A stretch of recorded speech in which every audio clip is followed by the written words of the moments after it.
तोरा बिना मोन कतौ लागे न सोना गे।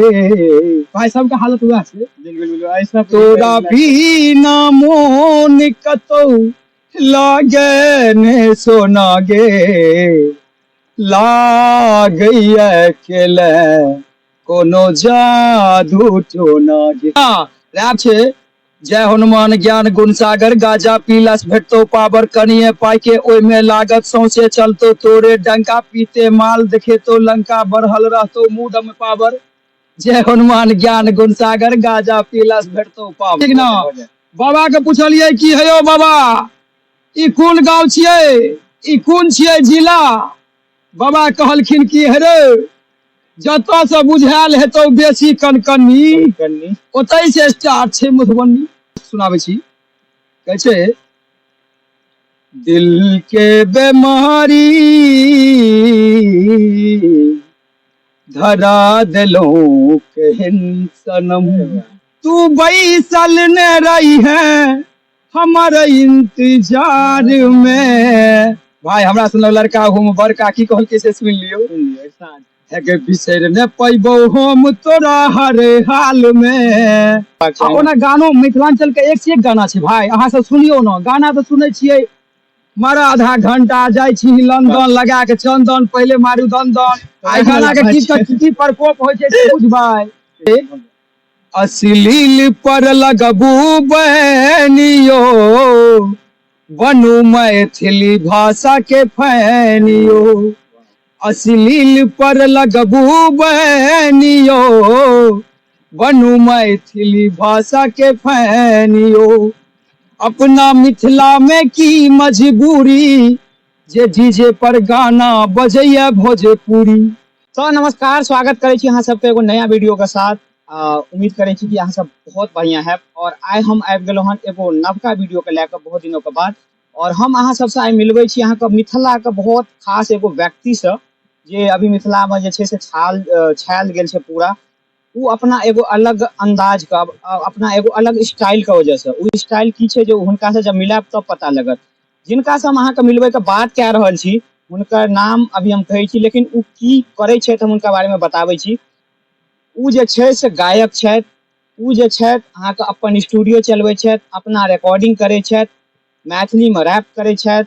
ऊपर से सबसे वायरल जे हुनकर जे छै से अभी वीडियो सब चलि रहल छै उ जे छै अहाँ के कॉमेडी। और कॉमेडी कई तरह के जे अपना मैथिली भाषा के ज्वाइन कए के कुछ अलग सा जो जे छै मतलब बिल्कुल यूनिक एगो कंटेंट जे है छै ना उ बना रहल छै। तो हम हुनका से मिलबै छी और उनका नाम छै दीपक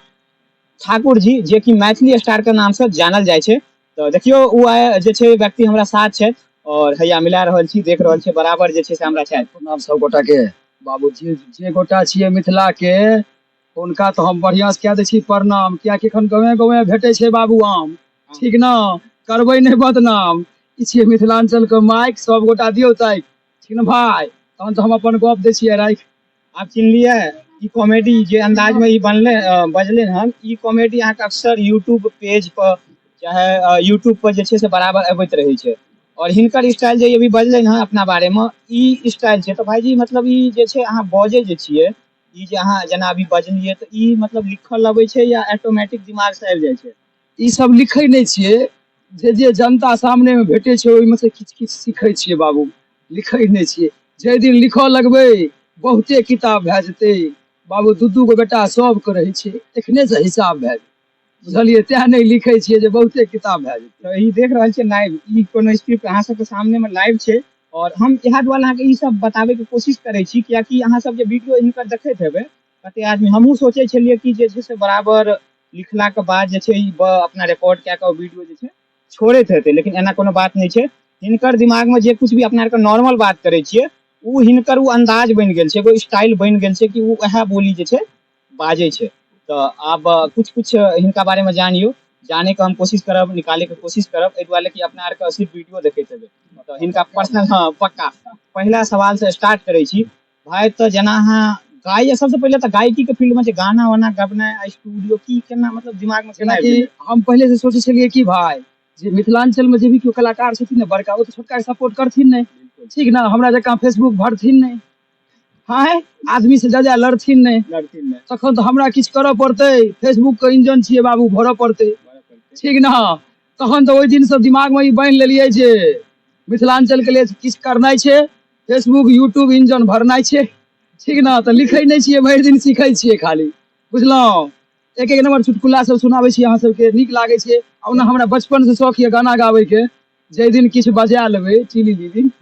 तै दिन पूरा मिथिलांचल के हिला देबै हम इनका घर के बिल्कुल बगल में छियै अभी एकदम बढ़िया लोकेशन पर छियै जे कि हम भाई सब देख रहल छियै साथ में घूमि रहल छियै और बिल्कुल बहुत अच्छा लोकेशन छै जतऽ आराम से चलि रहल छियै और अपना गांव के तो पते है मिथिला वाला की मतलब कतौ भी जाइयो अपने छै सब तो वह वाला हाल छै बगल में शिव जी छै बगल में दीपक ठाकुर जी छै और बगल में अहाँके ओना मिथिलांचल में जै जै ठाम छै मैया दुर्गा ओहिठाम लोग खा के नहीं जाइ छै माछ मुर्गा ठीक ना भाई बड नीक दिन रहे छै आइ तो है जे साक्षात दुर्गा बाबू खा के नहीं एबै मुर्गा तो की फील है छै भाई जब मतलब निकले छियै घर से वो अपना गाड़ी पर 10 लोग के हेबे देखी दीपक ठाकुर जी आ रहल छै केना लगे छै कि मतलब कुछ अच्छा तक के लिए एकटा खुशी एहन भए रहल ये ना जकर कोनो भाई वर्णन नहीं छै ओना अगर अहाँ नीक काज करबै तो भगवान अहाँ के जरूर आगां लऽ जेता हमर कहै के मतलब की छै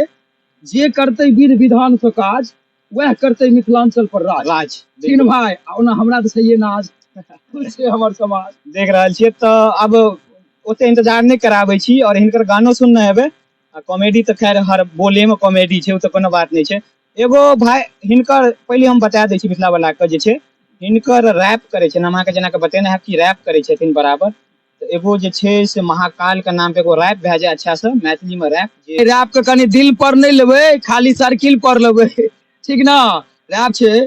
जय हनुमान ज्ञान गुण सागर गाजा पीलास भेटतो पावर कनिए पाई के ओय में लागत सौंसे चलतो तोरे डंका पीते माल देखेतो लंका बढ़ल रहतो मूड में पावर जय हनुमान ज्ञान गुण सागर गाजा पीलास भेटतो पावर ठीक ना भाई एकटा रैप छियै एकटा और महादेव के रैप छै जे हम लॉन्च नहीं केने छियै अहाँ सबके नया कंटेंट छै सुनाबै छी मस्त लागत कियाकि केओ भी श्रद्धालु अगर भगवान के मंदिर के पास जाय छै रे भाई तो भगवान ई नहीं सोचे छथिन जे भक्त कतुका छियै कोन ठाम के छियै की नाम छियै बस ठीक ना भाई ई सिस्टम छै हम लिखलिए महादेव के जे लिखल छै भाई बहुत सुंदर लिख बताबै छी हे ब्रह्मा विष्णु महेश हरियो कष्ट कलेश हे ब्रह्मा विष्णु महेश हरियो कष्ट कलेश बाल बच्चा छी सब अहाँ के ई नहीं पुछियो के छी कहाँ के अहाँ त मालिक तीनों जहाँ के अहाँ से कहब हम की विशेष हे ब्रह्मा विष्णु महेश भाई सब फर्स्ट शादी विवाह वाला बात पर